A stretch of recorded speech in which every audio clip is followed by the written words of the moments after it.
சிவந்த விழிகளை உடைய புத்தம் புது மலர்களால் கட்டிய நறுமலர்கள் மாலைகள் அணிந்தவனாய் ஒரு கதிரவனை போல காட்சி தருகிறான் என்று செஞ்சுடர் போல சொல்கிறார். ஜீவகன் நந்தட்டனை நோக்கி சில அறிவிப்புகளை அறிவிக்கிறார். எப்பவுமே புதியதாக ஆட்சி அமைக்கக்கூடிய இப்போதைய முதலமைச்சர்கள் பிரதமர்லாம் கூட முதல் கையெழுத்து நாட்டு மக்களுடைய நலனுக்காக பெருவாரியாக எதிர்பார்க்கக்கூடிய கோரிக்கைகளை நிறைவேற்றும் விதமாக இருக்கும்.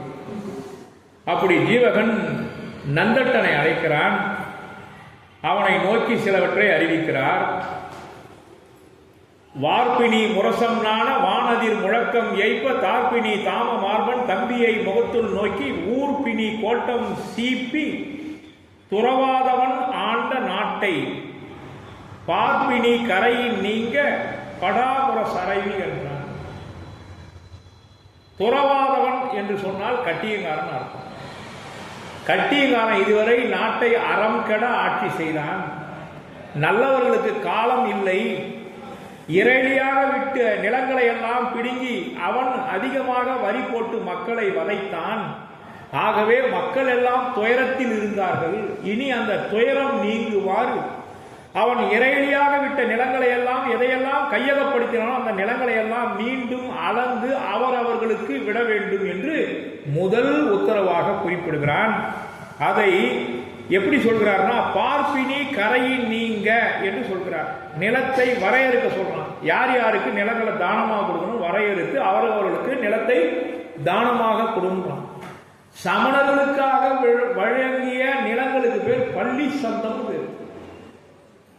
பள்ளி சந்தம் பேர். இன்றைக்கு சமண கிராமங்கள் எத்தனை கிராமங்கள் இருக்கோ பெருவாரியான நிலங்கள் நம்மகிட்ட இருந்ததுக்கு காரணம் அது பூரா சமணர்களுக்காக அரசர்கள் வழங்கிய கொடை ஊர்கள். அதனாலதான் முழு நிலமும் நமக்கு சொந்தமா இருக்குது. ஊசி நாட்டை கூட வேற யாருக்கு அங்க இடம் இல்லாததுக்கு காரணம் முழுக்க முழுக்க சமணர்களுக்காக வழங்கிய கிராமங்கள் அரசனால் வழங்கியது.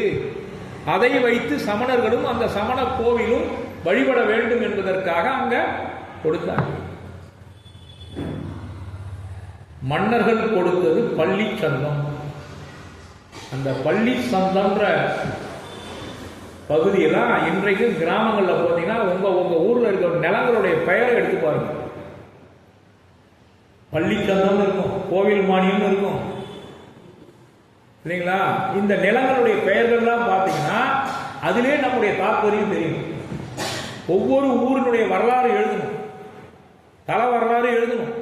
அந்த கோயில் எந்த காலத்தில் செய்தாங்க, யார் அதை பரிபாலனை பண்ணாங்க, எந்த அரசர்கள் காலத்தில் மாற்றம் நடந்தது, சிறப்பு எந்த காலத்தில் நடந்தது, அங்கே இருக்கக்கூடிய கல்வெட்டுகள் என்ன, அங்கே இருக்கக்கூடிய பழைய பாதங்கள் எங்கெங்க இருக்கு, பகவானுடைய திருமேனிகள் எங்க இருக்கு, இது எல்லாரும் எல்லா கிராமத்திலையும் அந்தந்த கிராமத்து வரலாறை எழுதி புத்தகமாக்கி அடுத்த தலைமுறைக்கு கொடுக்கணும்.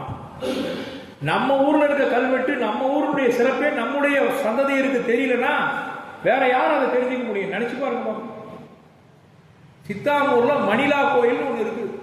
அதுக்கு பேர் உண்மையிலே மணிலா கோயிலுங்களா? மலைநாதர். அங்க என்னென்ன சுவாமி இருக்கு? அந்த ஊர்ல பிறந்தவங்க ஒரு சிலருக்கு தெரியாது. அந்த பாப்பா வந்திருக்காங்க, அவங்களுக்கு தெரியும்.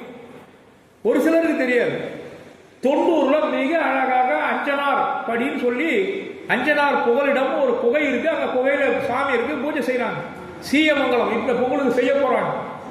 சீயம்னா சிங்கம், அரியணையில் அமர்ந்த பகவான் அர்த்தம், சிங்காசனத்தில் அமர்ந்த பகவான் அர்த்தம். சீய மங்கலம். மங்கலம்னாலே அது சமண கோவிலாக தான் இருக்கும். அந்த ஊர் பேரே மங்கலம்னு முடிஞ்சதுன்னா அது சமணர் ஊர். இளமங்கலம், சாத்தமங்கலம், இன்னும் என்ன மங்கலம் முடியுது சொல்லுங்க? சேந்தமங்கலம், விஜயமங்கலம், அனந்தமங்கலம். பார்த்தீங்களா? நான் சொன்ன ஊர் பூரா இதில் வருது. இன்னொரு விசேஷம் இருக்கு. அந்த ஊரினுடைய முதல் எழுத்தும் அந்த மூலவருடைய முதல் எழுத்தும் ஒன்றா இருக்கு. சிம்மபுரி, அதான் சித்தாமனுடைய உண்மையான பெயர். சிம்மபுரிநாதர் தான் அந்த மூலவர். சிந்தாமணி பாசுநாதர்னு சொல்லலாம். சிம்மபுரிநாதர் தான் பெருமாங்க. வீரநாமூர் பிரசவ தீர்த்தங்கரர், ஏதா நெமிலி நேமிநாதர் பெரும்பாலும் ஒத்து வருவாங்க. விழுக்கம் ரிஷபநாதர் இல்லைங்களா? அப்படி எந்த ஊரை எடுத்து பார்த்தீங்கன்னா அந்த ஊரினுடைய மூலவர்கள் அதுவும் ஏக பொருத்தமா இருக்கும். ஆமா, வெண்பாக்கம் என்ன சார் மூலவர்? மகா. அதாவது பின்னாடி வந்த ஒரு சில சூழ்நிலைகள்ல மாறி இருக்கும். ஆதி தீர்த்தங்கரை வச்சாங்கன்னா ஆதி சுவாமியை வழிபடு தெய்வமாக வைத்த குடும்பம் நிறைய இருந்தா ஆதிசாமி எடுக்கிறாங்க. ஆர்ப்பாக்கம் ஆதிப்பட்டாரகன், அருகாவூர் ஆதிநாதன், நீங்க எது எடுத்து பாருங்க பெரும்பாலும் ஒத்து வரும். பெரும்பாலும் ஒத்து வரும். கரந்தை குந்துநாதர் இல்லைங்களா? கரந்தை குந்துநாதர், நெல்லியாமலம் நேமிநாதர், அந்த நகர வரிசையில் வந்துடும். நான் நீ அந்த நகர வரிசையில் அந்த தீர்த்தங்கரர் வந்துடுவார். எப்படியாவது தீபங்குடி தீபநாயகர், அருகுணம் தர்ம தீர்த்தங்கரர். பாருங்க பெரும்பாலும் ஒத்து வரும். பெரும்பாலும் அப்படி வந்துருக்கு. பூண்டி பொன்னேழினார்.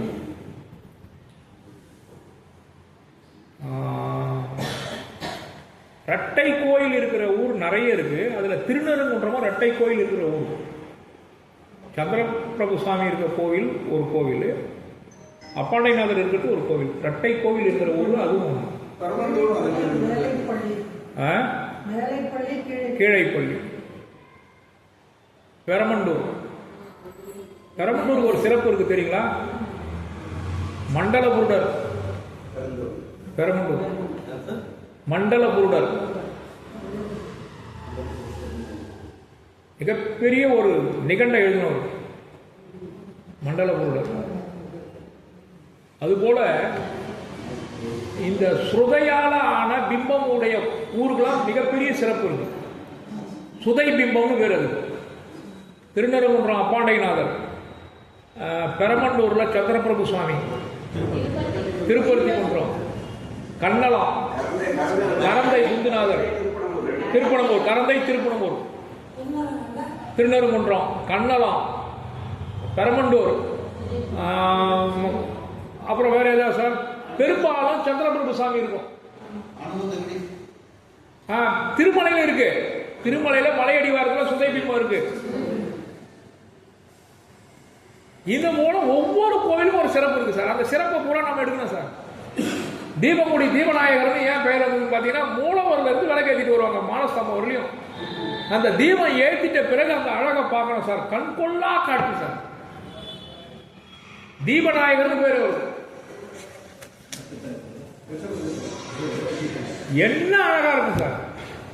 அதுபோல சுரதத்துக்கு மிகப்பெரிய உருவம் இருக்கிற கோவில் அதான் சுரதம். இதை போல ஒவ்வொரு கோயிலுடைய சிறப்பையும் நாம் அந்தந்த ஊரில் இருக்கக்கூடாது முயன்று அந்தந்த கோயிலுடைய சிறப்பை நாம பதிவு செய்யணும். குராமரம் இருக்கிற ஊர் எது சொல்லுங்க? குராமரம். அது ஏன் குராமரம் பெயர்? தன் அளவில் குன்றாது குறையாது. பார்த்தது பார்த்தபடியே இருக்கும். வெயில் நாளாக இருந்தாலும் சரி, மழை நாளாக இருந்தாலும் சரி, அந்த குராமரத்தினுடைய சிறப்பு தன்னளவில் குன்றா குராமரம் பேர். தல விருட்சம் அந்த கோயிலுக்கு தான். அப்படி ஒவ்வொரு கோயிலுடைய சிறப்பையும் பின் சந்ததியை தெரிந்து கொள்ள வேண்டும் என்று சொன்னால் அந்தந்த ஊரில் இருப்பவர்கள் முனைந்து பழம் பெருமை மிக்க வரலாற்றை பதிவு செய்த புத்தகமாக மாற்ற வேண்டும். இப்ப பாருங்க, திருப்பரங்குன்றம் கோர்ட்ல சொல்றா அது வந்து சமணர்கள் விலக்கேற்றிய ஒரு தடயம். ஆனா சமணர்கள்கிட்ட அதுக்குண்டான எவிடன்ஸ் கேட்கலாம். இருக்கா நம்ம கிட்ட? எட்பெரும் குன்றத்துல அது ஒரு குன்றம். எட்பெரும் மலைகள் மதுரையை சுற்றி இருந்தது. அதுல ஒரு மலை திருப்பரங்குன்றம் மலை. அந்த தூண் பர்டிகுலரா என்னவா பயன்படுத்தினார்கள் சமணர்கள்? ஏன்னா அங்க சமண இருக்கைகள் இருக்கு, படுக்கைகள் இருக்கு, எல்லாம் இருக்கு. நம்ம கிட்ட அதுக்குண்டான நாம என்ன பண்ணிட்டோம் சார்? நம்ம புகழை நாம் பதிவு செய்ய மறந்து விட்டோம். அதுதான் மிகப்பெரிய தவறு. இது போல சிந்தாமணி சொற்பொழிவு நீங்க எல்லாரும் முயற்சி பண்ணதுனால நடக்குது. இப்படி இன்னும் அரங்கேற்றம் செய்யாம காதால் கேள்விப்படாத இலக்கியங்கள் எத்தனை இருக்கு? யசோதர காவியம், சூளாமணி, நாககுமார காவியம், உதயநகுமார காவியம், பெருங்கதை, பழையாவதி. இதனுடைய கதையெல்லாம் என்னைக்கு நாம தெரிஞ்சுக்க போறோம்? சொல்லுங்க. இதெல்லாம் சமணர்களுடைய முக்கியமான கடமை சார். எல்லா கோவில்களுக்கும் நாம போகணும். மாசத்துக்கு 2 கோவில் போங்க. 3 முக்குடையை பார்த்தா புண்ணியம் அதை விட பெருசு இல்லைன்றாங்க. 3 ஒரு முக்குடையை பார்க்கணும். ஏன் முக்குடையில விளக்கு ஏற்றுறாங்கன்னு கேட்டீங்கன்னா, ஒரு முறை நீங்க முக்குடையை செய்தீங்கன்னா, முக்குடை விளக்கு ஏற்றுறீங்கன்னா வருஷம் 360 நாள் நீங்க வந்து தீபம் ஏற்றுறதுக்கு உண்டான பலன் கிடைக்குது.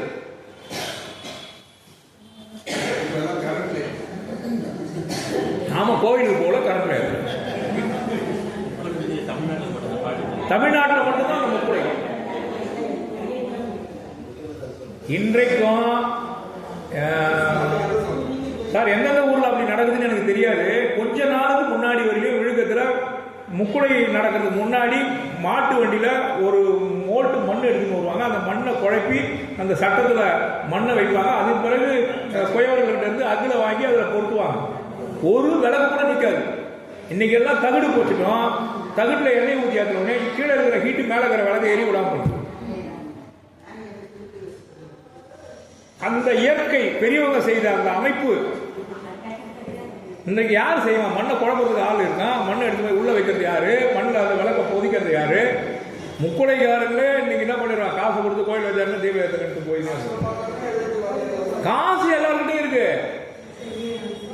இல்லையே அந்த சூழலில் இருக்கணும்னா அந்த மாறும். ரைட், நம்ம பாட்டு கொடுக்கணும். ரைட், நல்ல பல திட்டங்களை சொல்கிறான். இதுல இந்த நிலத்தை யார் யாருக்கெல்லாம் கொடுத்தாங்கன்னா, அந்தணர்களுக்கு, தேவர்களுக்கு, ஜோதிட வல்லுநர்களுக்கு, மற்ற முறையால் யார் யாருக்கு நிலமடனமோ அவங்க எல்லாருக்கும் ஜீவகன் நந்தட்டனை கூப்பிட்டு இறையிலியாக நிலங்களை விட சொல்லி உத்தரவிடுகிறான். அதன் பிறகு நல்ல திட்டங்களை எல்லாம் சொல்கிறான். கோயிலுக்கு மானியமாக கொடுக்க சொல்றான், அமைச்சர்களுக்கு கொடுக்க சொல்றான். நிலத்தையும் குற்றம் நீங்கியவராகிய ஜோதிடம் கணிப்பதில் வல்லவர்கள் அவங்களுக்கு கொடுக்க சொல்றான். இப்படி யார் போய் உழைக்க முடியாத இருக்கிறாங்களோ அவங்களுக்கு எல்லாம் நிலத்தை கொடுத்து கிடைப்பதற்கு வழி தேடுகிறான். அதற்கு அடுத்தது பாருங்க, இதுவரைக்கும் கட்டிக்காரங்க யார் யாரெல்லாம் வரி கட்டினாங்களோ நிலத்தை பிடிக்கலாம், அதுக்கப்புறம் திருப்பி அவங்ககிட்ட கொடுறாங்க. எவ்வளோ அழகான ஒரு பாருங்க. இப்போ பாருங்க, ஓல்டு பென்ஷன் திருப்பி அவங்ககிட்ட கூட வந்திருக்காங்களா? அதே போல ஒரு நல்ல அரசாட்சி என்பது எப்படி இருக்க வேண்டும் என்று சொன்னால், மக்கள் வாழ்த்தும்படியாக இருக்க வேண்டும். அந்த போல ஜீவகன் அரசாட்சி செய்ய கட்டளை எழுகிறான்.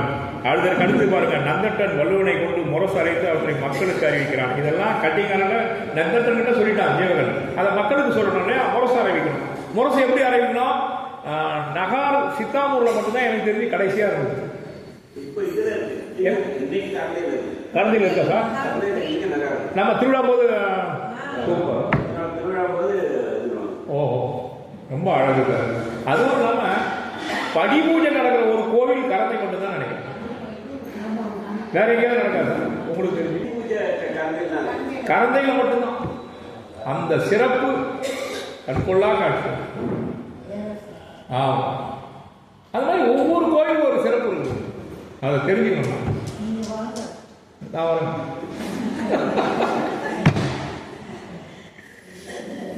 உங்களை மாதிரி ரிட்டையர்ட் ஆனதும் வரலான்னு நினைக்கிறோம். ஆனா அது வரையும் காத்துட்டு கூடாது. என்று தப்பினால் என்று தப்புமோ புரியாது. ஆனா என்னைக்கு வாய்ப்பு இருக்கோ, கை கால் நல்லா இருக்குதோ, இன்னைக்கே பயணம் போய் பகவானை பார்த்து இல்லைங்களா? அதுக்காக சொல்றேன். திருவிழா ஏன் வருது தெரியுங்களா? திருவிழா ஏன் செய்யறாங்க தெரியுங்களா? எனக்கு கோயில் வரவே நேரம் இல்லைன்னு வீட்டு உள்ளே இருக்கிற ஆளு, ஊரை சுத்தி வர ஆளு, எப்பா நீ வர வேணாம், உன் வீட்டுக்கு நான் வரேன், பகவான் வர, அப்பயாவது நீ என்னை பார்த்து தரிசனம் பண்ண. அந்த ஒரு வாய்ப்பு உனக்கு நேரம் இல்லைப்பா, நீ என்ன பண்ணுவ? பாவம் காலையில எழுந்து ஓடுற நான் வரேன்.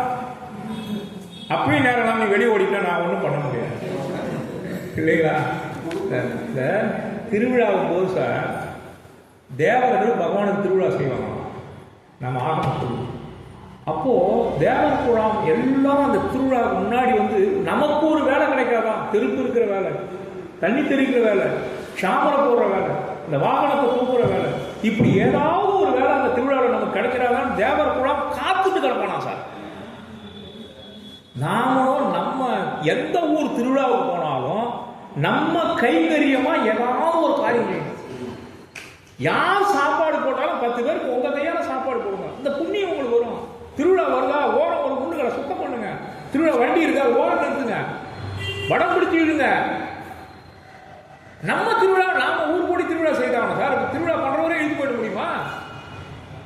வடம் பொடித்தாதான் திருவிழா சுத்தி வர முடியும். அது பகவானுக்கு செய்யக்கூடிய சேவையை திருவிழா செய்யறவருக்கு நாம உதவி பண்ணணும்னு நினைக்காதீங்க எப்பொழுதும் சார். அதுதான் சார், சூழ்நிலை மாறி போயிடுச்சு, சூழ்நிலை மாறி போயிடுச்சு. உண்மை, கோயில ஊரை சுத்தி வந்த திருவிழா இப்ப கோயிலை சுத்தி வருது. அதுக்கே தூக்கிட்டு போவாங்க. இன்னைக்கு காஞ்சிபுரம் வரலாறு பெருமாள் வந்து தண்டியில அவங்க தூக்குறாங்க. ஆமா, கோயில் உள்ள பிராமணன் தான் தூக்குறாங்க இன்னைக்கும்.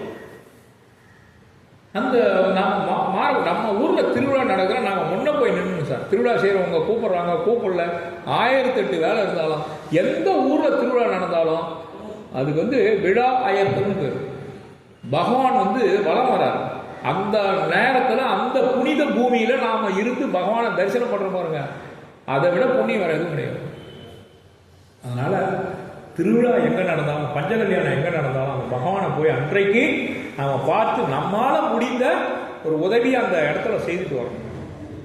அதனாலதான் பகவானை சுமக்கிறதுக்கு மனிதர்களும் தேவர்களும் போட்டி போடுற மாதிரி கூட காட்சியை நமக்கு முன்னாடி காமிச்சு பார்ப்பாங்க.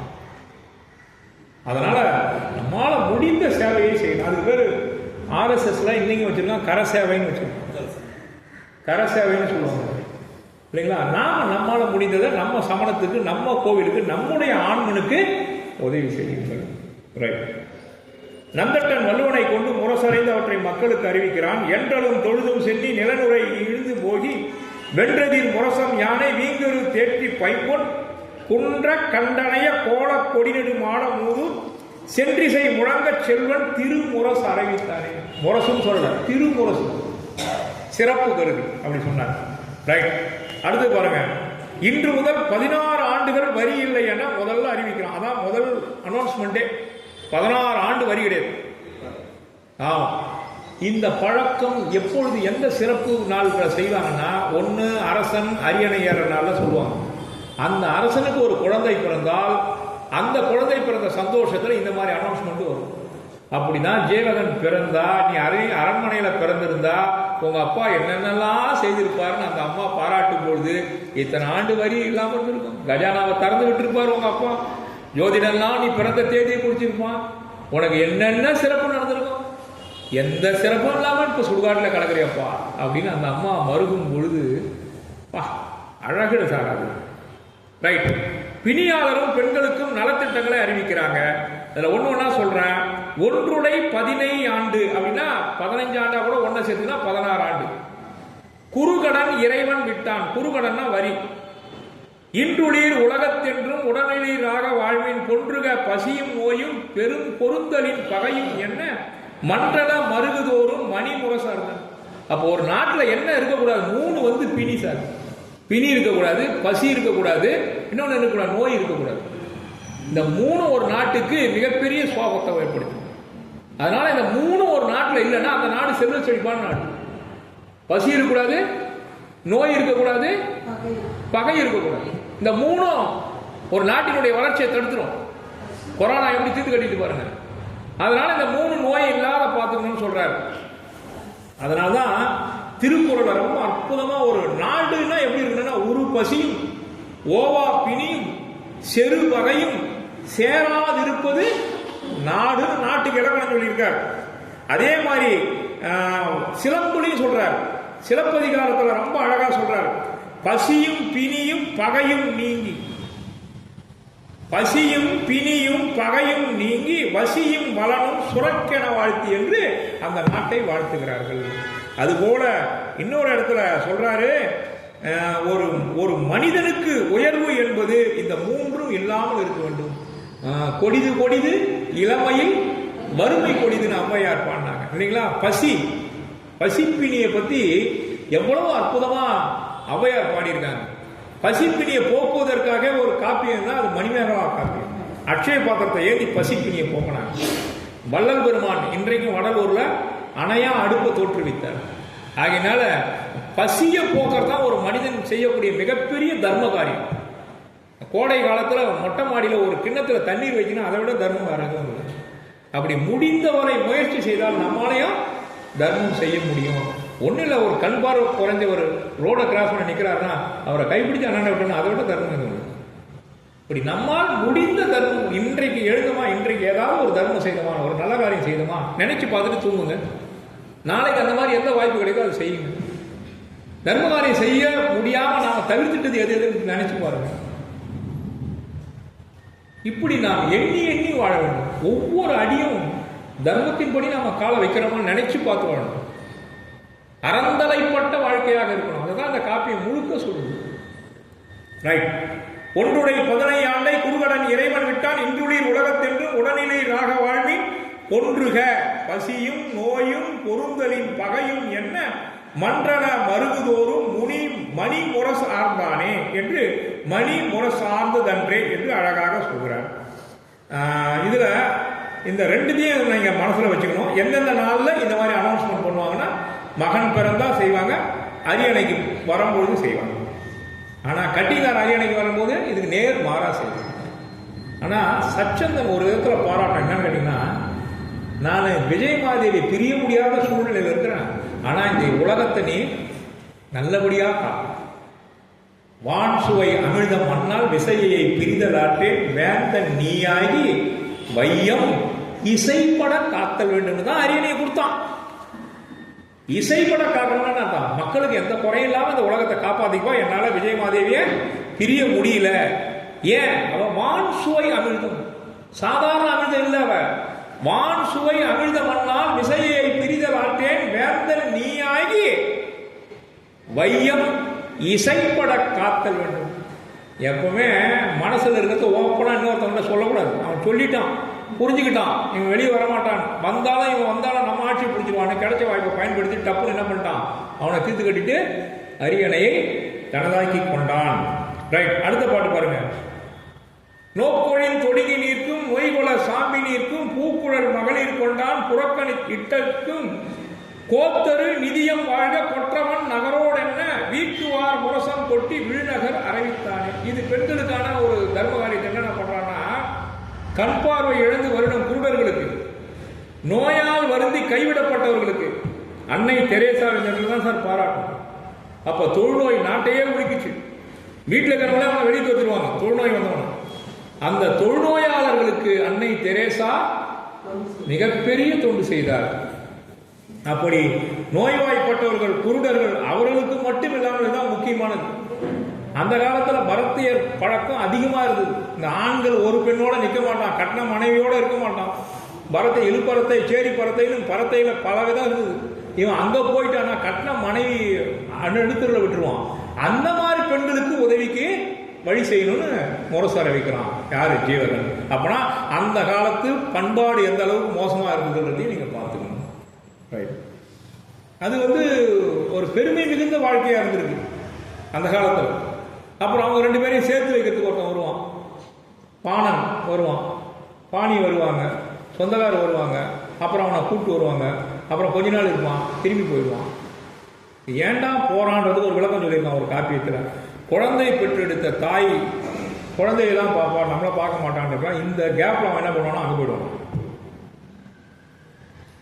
இது மாதிரி இருந்தது. அப்புறம் குழந்தை வளர்ந்த பிற்பாடு வருவானோ, திரும்பி ஒரு குழந்தை கொடுத்து திரும்பி அவன் போயிடுவான். இப்படிதான் ஆண்கள் அந்த காலத்துல இருந்திருக்காங்க. பரத்தை ஒழுக்கம் என்பது மிகப்பெரிய தவறாக அந்த காலத்துல இல்லை. ரைட். பசி நோய் பகையற்ற ஜீவகன் நம்பியின் அருளாட்சி. பசியும் நோயும் பகையும் இல்லாத ஒரு ஆட்சியை ஜீவகன் அமைத்தான். அதனாலதான் இந்த போர் எதனால நடக்குதுன்னா, தீமையை அழித்து நன்மையை நிலைநாட்டுவதற்காகத்தான் போர் நடக்குது. அது மகாபாரத போராக இருந்தாலும், ராமாயண போராக இருந்தாலும், தேவாசுரர் போராக இருந்தாலும், தீமையை அழித்து நன்மையை நிலைநாட்டுவதாகத்தான் அந்த போரினுடைய முடிவு இருக்கும்.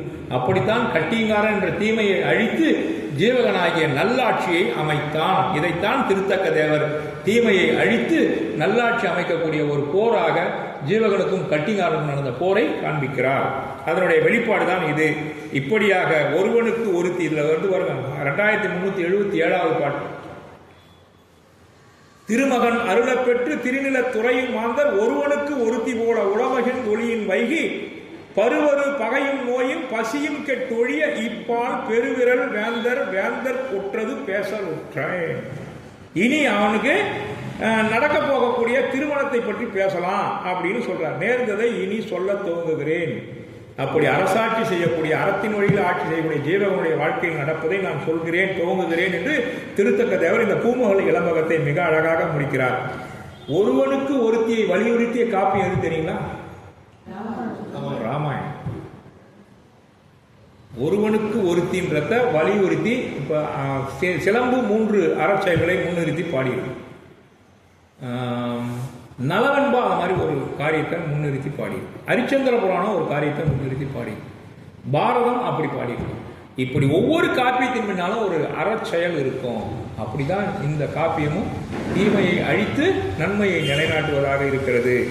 ஆகவே இந்த ஒருவனுக்கு ஒருத்தி என்பது ஜீவகனுடைய வாழ்க்கையில் மிகச் சிறப்பாக அவன் எண்மறை மணந்திருந்தாலும் அவன் அரச குலத்தில் பிறந்தவன் என்பதனால் அவன் எண்மறை மணந்திருந்தான். அதோடு அல்லாமல் அவனிடம் படை வேண்டும், பொருள் வேண்டும். அதற்காக பொலிட்டிக்கல் அலைன்ஸ் என்று சொல்லக்கூடிய அந்த அலைன்ஸுக்காக பேரரசன் குறுநில மன்னர்களுடைய பெண்களையும் மலைவாழ் மன்னர்களுடைய மகளையும் மணப்பது மன்னர் குலத்தில் இயல்பு என்பதனால் அவன் மணந்தான்.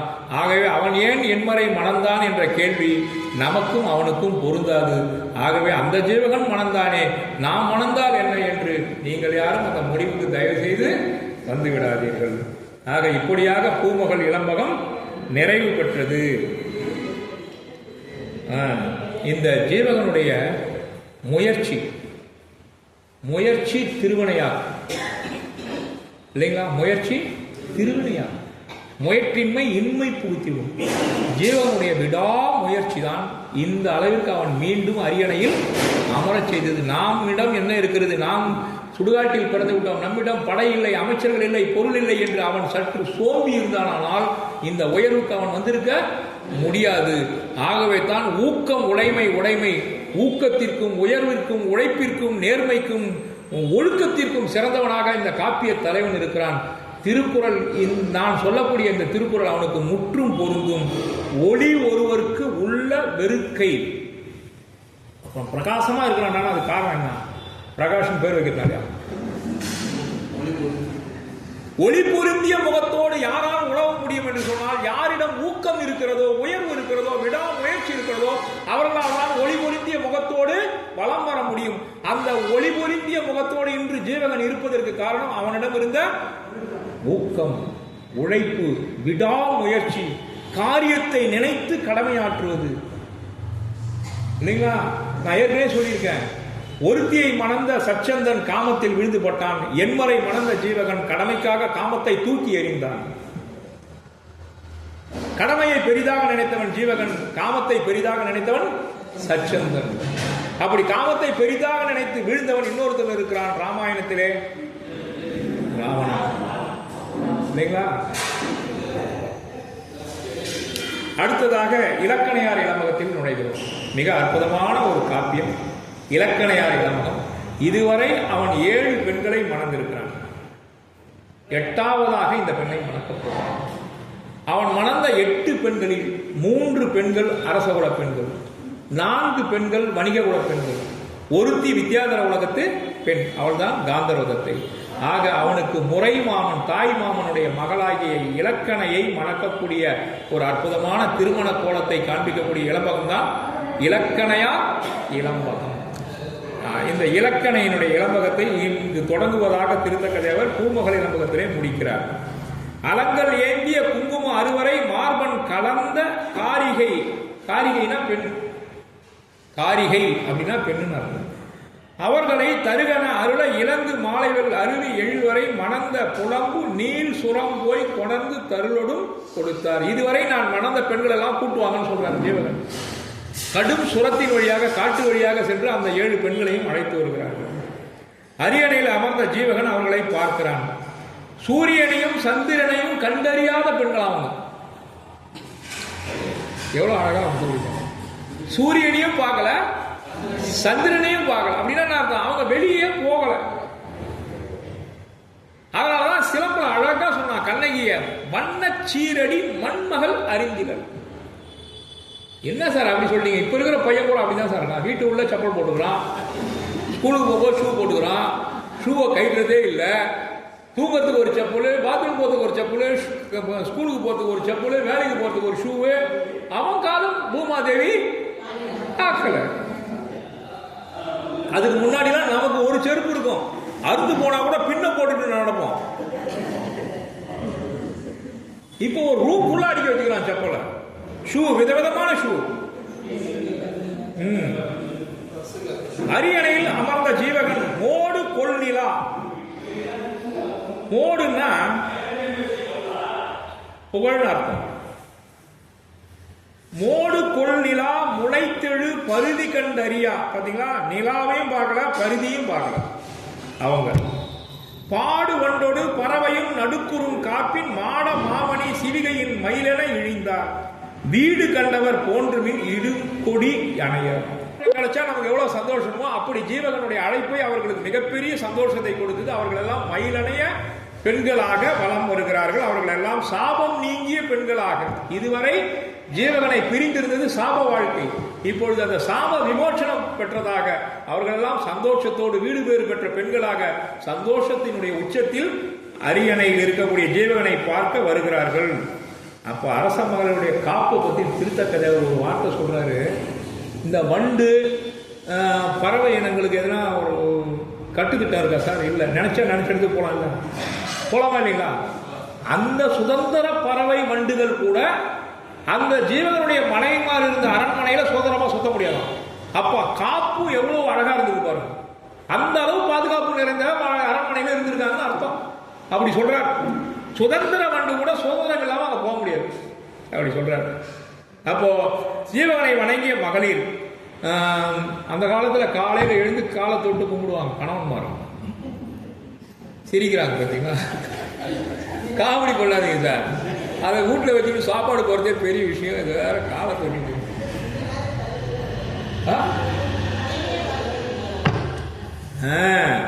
Long echo once upon a time அதெல்லாம் நடந்துருக்கு இல்லைங்களா? இப்பெல்லாம் நடக்காது. இப்போ வாடா போடான்னு கூப்பிடுறாங்க. பெட் காஃபி கொடுக்கறத டிவியில் விளம்பரத்தெல்லாம் பார்த்தான். கல்யாணம் பண்ண பாடு நமக்கும் அப்படி கிடைக்கும்னு நினச்சான். தூங்கி எழுந்தோடனே வந்த புது மனைவி ஒரு மொத்தனான், போய் பால் வாங்கிடான்றான். இவன் பெட் காஃபி எழுதி கொடுப்பாங்கன்னு நினச்சி கல்யாணம் பண்ணிட்டான். நடந்தது பார்த்தீங்களா?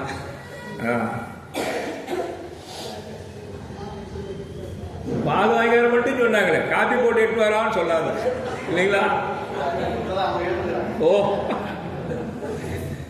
சார், அவங்களும் ஏர்னிங் பர்சன் ஆகிட்டாங்களா? அவங்கள நீங்கள் எப்படி குறை சொல்ல முடியும்? அன்னைக்கு நீங்கள் மட்டும் சம்பாதிச்சிங்க, நீங்கள் அவங்களும் சம்பாதிக்கிறாங்க, அவங்களும் வேலைக்கு போகிறாங்க, அவங்களுக்கும் மேனேஜர் இருக்காங்க, அவங்களுக்கும் ஆஃபீஸ் இருக்குது, அவங்களுக்கும் கம்பு வைக்கிற வேலை இருக்குது, அவங்களும் கடினப்பட்டு கஷ்டப்படுறாங்க. அங்கேயும் கஷ்டப்படணும், இங்கேயும் கஷ்டப்படணுமா? முடியாது.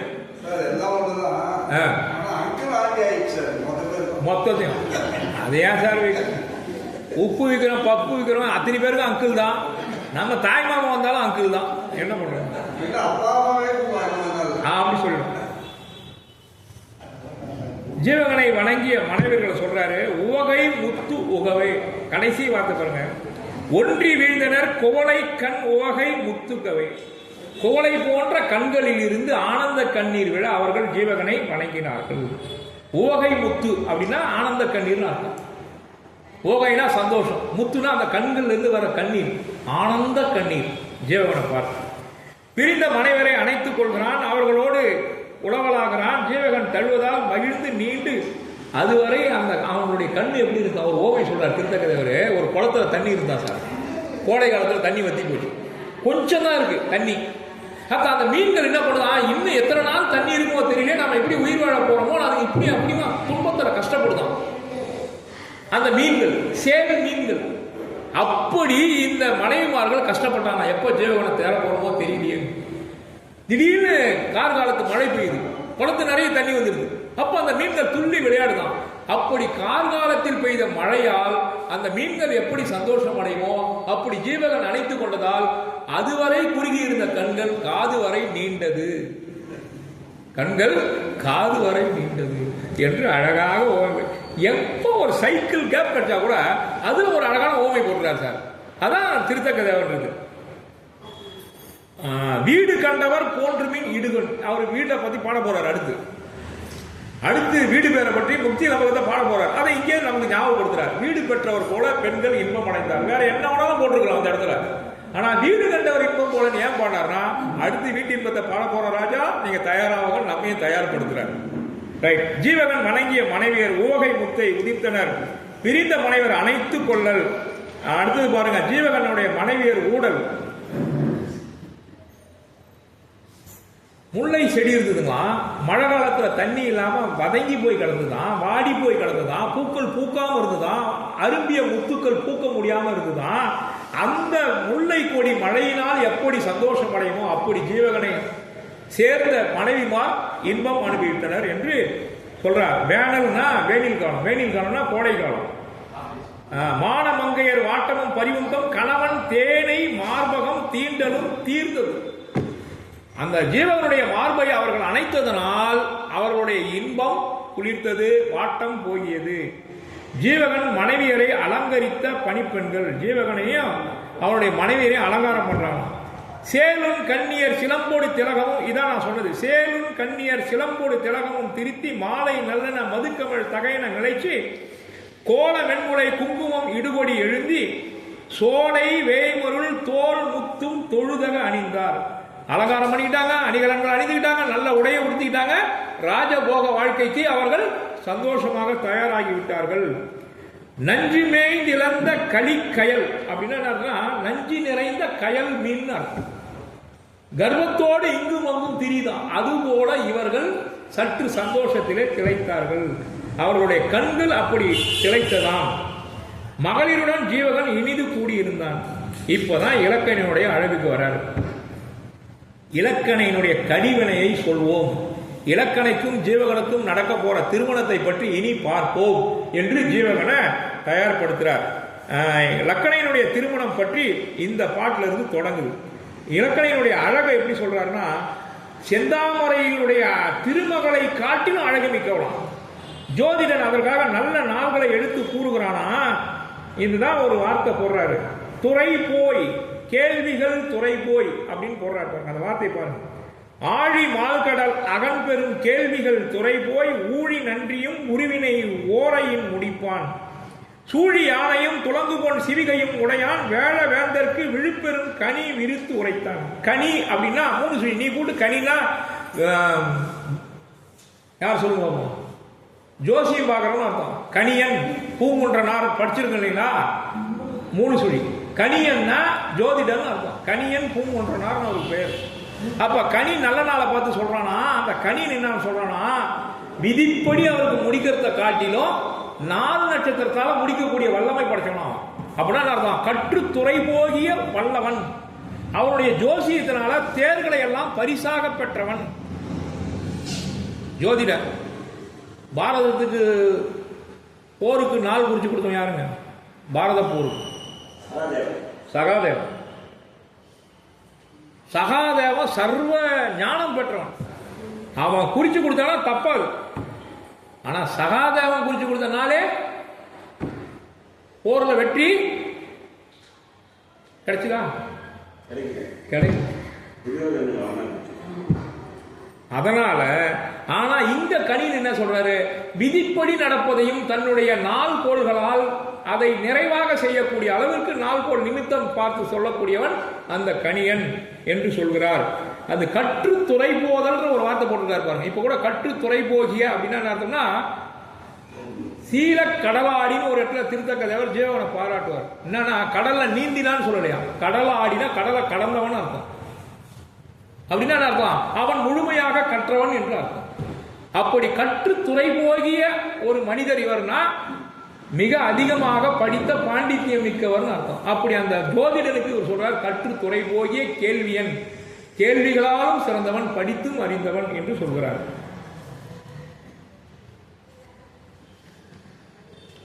அடுத்த பாட்டுல இதுல பாத்தீங்கன்னா நவ நட்சத்திரம் 9 நட்சத்திரம் இருக்கு இல்லைங்களா, நவ நட்சத்திரம். அதுல ஜென்ம நட்சத்திரம் முதலாக 9 நாள்களில் இக்கல்யாணத்திற்கு பொருந்துவதாகிய ஒரு நாளை பார்த்து நல்ல நாளில் முரசு சொட்டினான். கல்யாணத்துக்கும் நாள் பார்த்தான், முரசு கொட்டுறதுக்கும் நாள் பார்த்தான். அப்ப 9 கோள்களில் எந்த நாளில் திருமணம் செய்தால் சிறப்பு என்பதை பார்த்து அந்த கணியன் நாள் குறித்து கொடுத்தான். அதை மணநாளில் யானைகளை அலங்கரிக்கிறான். 108 யானைகளில் மாறுபடாத குணங்களை கொண்ட யானையின் மீது முரசு அறிவித்து அந்த நகரம் முழுவதும் அறிவிக்கிறார்கள். என்னென்ன யானை மீது ஏறி நகர்வலம் செல்கிறார்கள் பாருங்க. விலங்கு வெண்துகில் உடுத்த வெண் சாந்துமை பூசி துலங்கு மஞ்சிகை துளைச்சிறு காதினும் உலங்க வளங்கொள் மாலைகள் சூடி முத்தணிந்தவன் முரசம் கலங்கொள் வேளத்தின் ஏற்றினர் கடி முரசு அறைவான். மதம் பிடிச்ச யானை மேல மத்தனம் வச்சு தட்டக்கூடாது. அதனால குணம் மாறாத யானைகளை தேர்ந்தெடுத்து அதன் மேல முரசு வச்சு தட்டினானா, ஊர் பூரா சொல்லிட்டு வந்தானா. அதுல பாருங்க, மஞ்சிகைன்னு ஒரு வார்த்தை இருக்கு. 2388வது பாட்டு. மதன மஞ்சிகைன்னு கேள்விப்பட்டிருப்பீங்க. மஞ்சரினா அது வேற. மஞ்சிகை என்றால் காதில் அணியக்கூடிய ஒரு வகை அணிகலன். அதை அந்த முரசு அறைவிக்கிறோம் அணிஞ்சிருந்தான். அதை சொல்ற. விலங்கு வெண்துகில் உடுத்து வெண் சாந்து மெய் பூசி, அந்த முரசு அறிவிக்கிறதையும் அந்த முரசை பத்தியும் சொல்றார். அழகு பொழியும் தூய வெண்ணிற ஆடையை உடுத்தி சந்தனத்தை மேனியில் பூசி சிறிய துளை கொண்ட காதுகளில் மஞ்சினை என்னும் காதணிகளை அணிந்து அழகிய மாலைகள் சூடி முத்துசரம் புனைந்த முரசறைவோர் முரசு அறைவதற்காக போர்க்களத்தையே தனதாக்கி கொண்டிருக்கும் யானை மீது அந்த முரசை வச்சு முரசு போடுறான். எவ்வளவு சிறப்பு பாருங்க. அந்த மாதிரி முரசு தொடுறானா. என்னவா அதுல என்ன சொல்லி போறான் அந்த முரசு அறைவிக்கிறவன்? கேண்மீன்கள் கேண்மீன்கள் யாவரும் இனியன கேண்மீன்கள். எல்லாம் கேளுங்க கேளுங்க, சந்தோஷமான செய்தி சொல்றேன் கேளுங்கன்னு முரசு தட்டுறான். பூன்மின் நித்தில மணிவடம் பூசுமின். எல்லாரும் வீட்டில் இருக்கக்கூடிய அலங்கார பொருட்களை எல்லாம் நீங்க என்னென்ன நகை வச்சிருக்கீங்க எல்லாத்தையும் போட்டுங்க. அழகான உடை உடுத்தீங்க, வீட்டை சுத்தம் பண்ணுங்க, அலங்காரம் பண்ணுங்க. இந்த 7 நாட்களுக்கும் நீங்க பால் சோதனை தான் சாப்பிடணும், பால் சாதத்தை தான் சாப்பிடணும். வேற விரும்பினா கூட சாப்பிடக்கூடாது. அப்போ ஃபுல்லா என்ன சார் அரெஸ்ட் பண்ணிட்டா, வேற எதையும் சாப்பிடக்கூடாது சொல்றாரு பாருங்க. ஏன்னா இது சமண காப்பியம். கேட்மீன்கள் கேட்மீன்கள் யாவரும் இனியன கேட்மீன்கள் பூன்மீன் நித்தில மணிவடம் பூசுமின் சாந்தம். நல்ல மணிவடத்தை போட்டுங்க, என்னென்ன வாசனை பொருட்கள் எல்லாத்தையும் பூசிங்க. இந்த நறுநெய் தலைக்கு தடவுறது கூட நறுநெய் பூசிக்கிறாங்க சார். கேசவத்தின்னு ஒரு எண்ணெய் வந்தது, அப்பலாம் என்ன வாசனையா இருக்கும் சார் அந்த எண்ணெய் இல்லைங்களா? இப்போ என்னென்ன வந்துருச்சு. இப்போ மிகப்பெரிய ஒரு மார்க்கெட் உலகமே டிரான்சாக்ஷனே எதில் நடந்திருக்கு, எந்த பொருளுக்காக நடந்திருக்குன்னா வாசனை பொருட்களாக தான் நடந்திருக்கும். இன்டர்நேஷனல் லெவலில் வாசனை பொருட்களாக நடக்கிற மார்க்கெட்டிங் பெரிய மார்க்கெட்டிங். நான் போய் எல்லாம் ஃபேர் அண்ட் லவ்லி கேட்டேன், 7 நாள்ல சோப்பு ஆயிடலான்னு சொன்னாங்களேன்னு நானும் போய் ஃபேர் அண்ட் லவ்லி கேட்டேன் சார் கடையில். இன்னும் உங்கள் லெவலுக்கெல்லாம் ஃபேர் அண்ட் லவ்லி கண்டுபிடிக்கல, அந்த ஆசையெல்லாம் வேணாம் போயான்னு.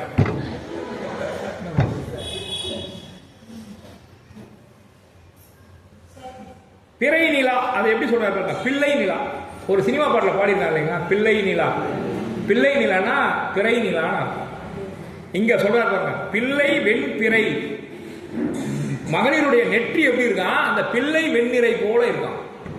பிள்ளை வெண்பிறை சிறுநுதல். சிறுநுதல்னா சின்ன நெற்றி பட்டம். பெரும்பட்டம் அணிமின், நெற்றி பட்டத்தை சூடிங்க. உள்ள மேனியும் உளிர்மணி கலங்களில் புனைமின் வள்ளல் வாய்மொழி ஆண்படு பாலம் இருந்தலால். பாத்தீங்களா, பால் அமிர்தல்லால் உள்ள மேவினும் நினைச்சா கூட சாப்பிடக்கூடாது. பிறகுணம் பெரிய 7 நாட்களும். அப்ப கல்யாணம் எத்தனை நாள் நடந்திருக்கு? 7 நாள் நடந்திருக்கு. வீடுகள் வீதிகளை அலங்கரிக்குமாறு சொல்கிறான், மத யானைகளை வெளியேறுமாறு சொல்கிறான். 2வது என்ன சொல்றான்? இப்போலாம் ஒரு நல்லது நடக்கும்போது அக்யூஸ்ட பூரா பிடிச்சி உள்ள போடுறோம் இல்லைங்களா? எலெக்ஷன் வருது, அது வருது, இது வருதுன்னா. அதை போல அப்போ அந்த கல்யாணம் நடக்கும்போது எதனா அசம்பாவிதம் நடந்துற போதுன்னு ஏதாவது லேசா மதம் பிடிக்கிற மாதிரி ஒரு யானை இருந்ததுன்னா அதை ஊருக்கு அப்பாவை ஓடி போங்கடான்ட்டான். பாதுகாப்பு கருது. எவ்வளோ அழகா சொல்லியிருக்காங்க. இசை வாத்தியங்கள் முழங்குது. நான் கொஞ்சம் வேகமாக போகிறேன். முரசம் ஆர்ந்த பின் மூவிரி நாள்கள் போய் விரைவோடு எங்கனும் வெல்வலை விம்மின் புறையில் பொன்மணி ஆழ்குழல் தன்னுமை அரவவானின் அதிர்ந்து அணிமுடா. பார்த்தீங்களா, இப்போலாம் நாம கச்சேரி வைக்கிறோம் கல்யாணத்துக்கு. இந்த பழக்கம் அப்போவே இருந்திருக்கு. எத்தனை விதமான வாத்தியங்கள் இருக்கோ அத்தனை விதமான வாத்தியங்களும் அந்த நகரை சுற்றி நடந்துட்டு இருக்கு. ஊர் மக்கள் வீட்டில் பூஜை செய்கிறார்கள். வீட்டில் திருமணம் நல்லா நடக்கும், பூஜை செய்கிறாங்க. நிலத்தை மெழுகி அழகாக வெண் சாந்தினால் மொழிகி சந்தனத்தால மெழுகி மண் விளக்கி. மண் விளக்கின்னு ஒரு வார்த்தை போட்டிருக்காங்க பாருங்க, 2394. மண் விளக்கினா என்னன்னா தெருக்களை சுத்தம் பண்றதுன்னு அர்த்தம். மண் விளக்கி மலர்பழி சிந்தினர். கோவிலில் பலிபீடம் இருக்குங்களே, கோவில் இருக்குங்களா மானசபத்துக்கு முன்னாடி, அது ஏன் சார் அந்த பெயர் வந்தது பலிபீடம்? அப்ப பலினா என்ன சொல்லுங்க சார். இல்ல, அது அங்க பலிபீடம்ன்றது இங்க இந்த ஊவேசாது விளக்கம் கொடுத்திருக்காரு. பலிபீடம் என்றால் பூஜை பொருட்களை படைக்கக்கூடிய இடம். அதனால யாராவது உங்களை கேட்டாங்கன்னா, என்ன சமண கோயில் நீங்க இங்க பலிபீடம் வச்சிருக்கீங்களா, யாராவது கேட்டாங்கன்னா நீங்க அது இன்னும் தெரியலையே, எங்க தாத்தா தான் சொல்லிடாதீங்க. பலி என்றால் பூஜை பொருட்கள், நறுமண பொருட்களை படைக்கக்கூடிய இடம் அப்படின்னு அதை எங்க சொல்றாரு.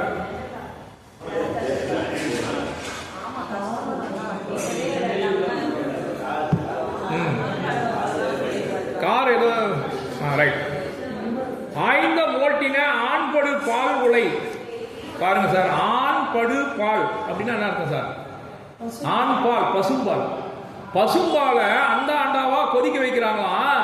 அதுல இருந்து எழுதக்கூடிய புகை மேகத்தை மறைக்குதான். அப்ப 200 லிட்டர் பால் காய்ச்சிருப்பாங்க பாருங்க. அழகா சொல்றாரு. ஆய்ந்த மோட்டின ஆண்படு பசும்பால். இந்த இடத்துல மோடுன்றது வயிறுன்னு அர்த்தம். பசு மிகப்பெரிய வயிறை உடையது, மிக அதிகமாக பால் சுரக்கிறது, அது அமிர்தமாக இருக்குது. அந்த பாலை சுட வைக்கிறார்கள், அதிலிருந்து எழக்கூடிய ஆவி மேகத்தை முட்டுகிறது என்று அழகாக குறிப்பிடுகிறார். அடுத்து பாருங்க, மாலை ஒழுங்கு மாலைக்கண். மாலைக்கண் கேள்விப்பட்டிருக்கீங்களா சார்? மாலைக்கண்ணா என்ன அர்த்தம்? எப்ப கண்ணு தெரியாது மாலைக்கண்? மாலையில இருட்டுனா சூரியன் போயிடுச்சுன்னா கண்ணு தெரியாது. ஆனா இங்க மாலைக்கண்ணை பத்தி சொல்றாரு திருத்தக்கதேவர். பாருங்களா, என்னன்னா பெண்கள் அணிந்திருக்கக்கூடிய அந்த ஆபரணங்கள் இருந்து வீசக்கூடிய ஒளியால வண்டுகளுக்கு என்ன பண்ணுதான் பார்வை போயிடுச்சான். மாலை கண் நோய்னா இந்த இடத்துல என்னன்னா மாலையிலிருந்து வரக்கூடிய ஒளியினால அதுகளுக்கு கண்ணு தெரியா போச்சு. இப்ப நம்ம கண்ணு நேரம் ஒரு ஹெட்லைட் போடானா நமக்கு வண்டி ஓட முடியுதுங்களா? அது போல ஹெட்லைட்ல வர வெளிச்சம் போல இருந்துதான் அந்த பெண்கள் அணிந்திருந்த ஆபரணங்கள் இருந்து வரக்கூடிய ஒளி. அதனால வண்டுகள் கண்ணு தெரியாம போச்சான். அதுக்கு மாலை கண் வந்துடுச்சான் சொல்றாரு. மாலைனா இந்த இடத்துல ஆபரணங்கள். மாலை கண் நோய் ஒழுங்கு அப்படின்னு அர்த்தம். இந்த இடத்துல ஒழுங்காக கண்ணு தெரியாத போகிறது அர்த்தம் மாலை கண் நோய் அப்படின்னு பேர். ரைட். கண்ணாடியை பார்த்து மகளிர் அழகுபடுத்திக் கொள்ளுங்க. கண்ணாடி எப்படி இருக்கான் சார்? வட்டமா இருக்கான். அந்த கண்ணாடியினுடைய அழகை எப்படி சொல்றார் திருத்தக்கதேவர்? நிலவுக்கு கைப்பிடி வச்சா எப்படி சார் இருக்கும்? வட்டமான நிலா, முழு நிலா இருக்கு. அந்த முழு நிலாவுக்கு கைப்பிடி வச்சா பார்க்கறதுக்கு எவ்வளவு அழகா இருக்குமோ அப்படி அந்த ராசமாபுரத்தில் பெண்கள் அழகுபடுத்திக் கொள்ளக்கூடிய கண்ணாடி அவ்வளவு சிறப்பா இருந்ததான். கண்ணாடியே அவ்வளவு சிறப்பா இருந்தா அவர்கள் ஒப்பனை செய்த பிறகு எவ்வளவு அழகா இருப்பாங்கன்னு திருத்தக்கதேவர் இப்படி சொல்றாரு. எல்லாத்தையும் எப்படி சொல்றாரு? கண்ணாடி எப்படி வேணாலும் சொல்லியிருக்கலாம் அவரு. ஆனா எவ்வளவு அழகா ஒரு ஓமைப்படுத்துறாரு. முழு நிலா பாக்குறாரு, அது கைப்பிடி வச்சா எப்படி இருக்கும் அப்படி இருக்குதான் அந்த கண்ணாடி. அழகா சொல்றாரு பாருங்க. பால்வெண் திங்கள் மணிக்கை படுத்தவை. பால்வெண் திங்கள்னா முழு நிலா, அதுக்கு மணிக்கை பிடிச்சா எப்படி இருக்கும் அப்படி இருந்தது. போலும் ஆடி, ஆடினா இங்க கண்ணாடி நோக்கி புலங்கலம் கோலம் செய்பவர். கோலம் செய்பவர் அழகுபடுத்திக் கொள்வார். ஒப்பனை அப்படின்னு அர்த்தம். கோலம் செய்பவர் கோல வெறிப்பினால் மாலை வண்டினம் மாலை கண் கொண்டவே. இதான் மாலை கண் கொண்டவேன்னு சொல்றாரு பாருங்க. வீதிகளில் தோரண அலங்காரம். என்னென்னலாம் தோரணம் பண்ணுவாங்க அப்படின்றதுக்கு இங்க அழகா சொல்றாரு. பெண்களினுடைய அழகான மேக்கப்பை பத்தி சொல்றார். போக மாமழை பொழுது புதத்துரும் மாகம் ஏந்துவ போல்மணி தோரணம் மாக நாட்டின தாம மணிக்குடம் ஏக மாநகர் வீதி நிறைத்தவே. மணிக்குடம் அங்கங்க புகை கொண்டு வைப்பாங்க. நறுமண வரத்துக்கு தூமகுண்டமும் சேருது. தூமகுண்டம் வைப்பாங்களா சார்? வாசனை நிரம்பி இருக்கும். அடுத்ததாக கடல் பறந்து விரிந்த நரகம் அப்படின்னு போட்டாங்கன்னா நாகம் நகரம். கடல் போல விரிந்திருந்தா ராசமாபம். கடல் போல விரிந்திருந்த நகரம். இந்த இடத்துல வார்த்தை போடுறார் நகரம். ரைட். அது பாருங்க. பெருமையோடு மாநகர் மாக்கடல் ஒத்ததே. கடல் போல அந்த நகரம் இருந்தது. இந்திரன் நகரம் போல அழகாக இருந்தது. சிந்துரப்பொடி கேள்விப்பட்டிருக்கீங்களா சார்? சிந்துரப்பொடி அது எவ்வளவு வாசனையா இருக்கும். அந்த சிந்துரப்பொடி நகர் முழுவதும் சிந்தி இருக்கான். ஏன்னா அவங்க வாசனை பொருளை பயன்படுத்துறதுனால. அந்தரத்தெழும் இன்புகை ஆளரோ இந்திரன் நகர் இந்திரன் நகர் நாம சொன்னாலும் அமராவதி பட்டணம் அது போல மாறிடுது. அமராவதி நகரம் இங்கு வந்தது போல். ஒரு சினிமா பாட்டுல இந்திரலோகமே இங்கு வந்தது போலவே பாட்டு பாட்டு இருக்கலாமா, அந்த பாட்டு இங்க தான் சார் எடுத்திருக்கேன். திருத்ததேவர் சொல்றா இந்திரலோகமே இங்க வந்தது போல இருக்குன்றார். இதே வரியை எடுத்து அவன் பாட்டு பாடிட்டான். பார்த்தீங்களா, அவன் பாட்டுக்கு அடி எடுத்து கொடுத்தது திருத்தக்கதேவர். ஆகவே இந்திரலோகம் போல இந்த ராசமாபுரம் காட்சியளிக்கிறது. விரைவில் ஜீவகனுக்கும் இலக்கணைக்கும் திருமணம் நடக்கப் போகிறது. அந்த திருமணத்தை நாம் அடுத்த வார தொடரில் பார்ப்போம். நேரம் கருதி இதுவரை செய்யமடுத்தவங்கள் அத்துணை பேருக்கும் என் பணிவான வணக்கத்தை கூறி விடைபெறுகிறேன். நன்றி.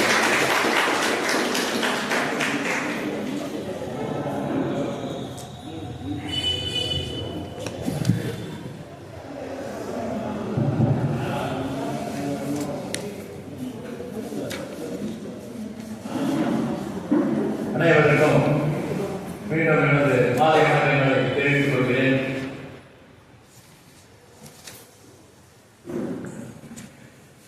ஐயா கூறியது போல திருவிழாவுடைய முக்கியத்துவத்தை சொன்னார்கள். இவ்வினாலயத்திலே மகாவீர் ஜெயந்தி என்று தொடர்ந்து திருவிழா நடைபெற்றுக் கொண்டிருக்கிறது. இந்த ஆண்டு